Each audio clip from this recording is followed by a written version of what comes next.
Cette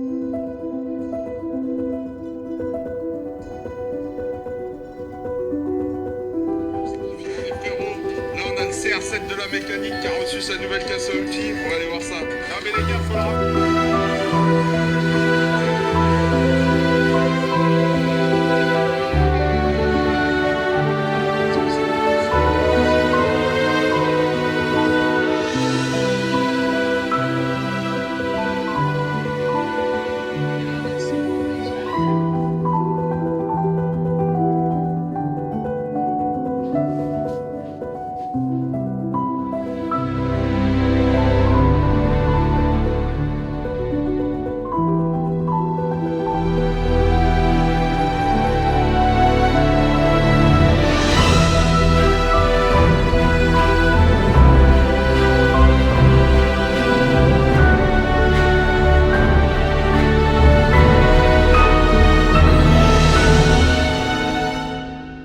Comme tu as pu le voir sur le titre de la vidéo, ça veut tout dire. Ça veut dire dépose du moteur.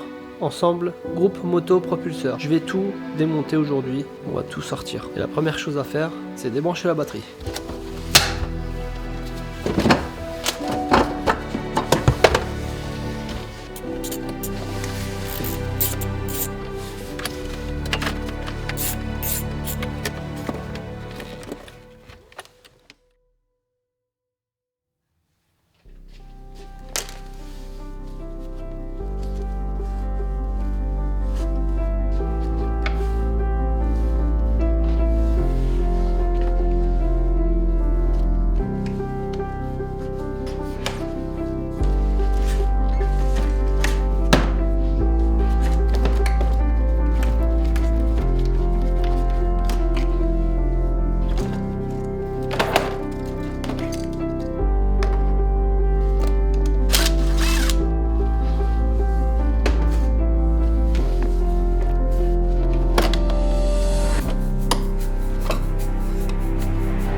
Maintenant ça, faut remettre là-dessus.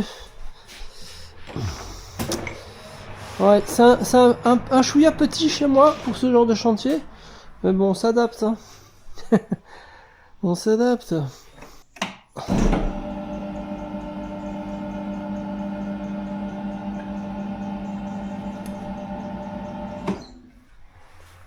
Ouais, on est pas trop mal en vrai. Hein.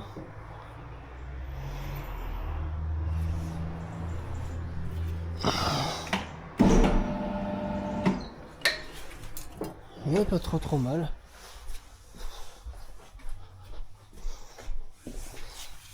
Ouais, on est même bien. Hein.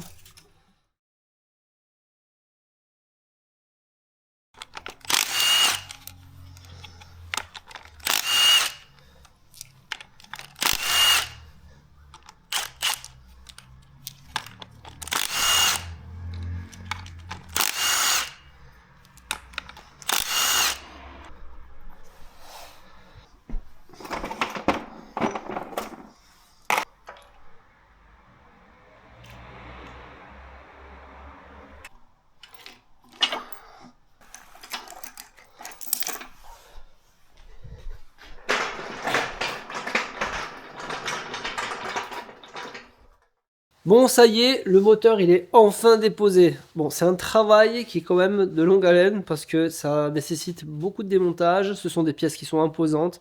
Et comme tu as pu le voir dans la vidéo, j'ai descendu l'ensemble groupe motopropulseur avec son berceau complet sur la table de levage. Hein, d'ailleurs, qui est très pratique. La table MECA là, qui supporte 1500 kg. Et tu as vu, ça a fait le boulot. En termes de roulage, nickel. Franchement, je recommande ce genre d'outil de manutention pour des opérations assez conséquentes comme ça. La boîte est désolidarisée du moteur. J'ai démonté une partie du système accessoire là pour voir si je pouvais le prendre de ce côté. Ça m'aurait évité de le mettre côté distri, mais j'ai pas eu le choix parce que j'ai aucune prise ici. Donc le moteur il est là.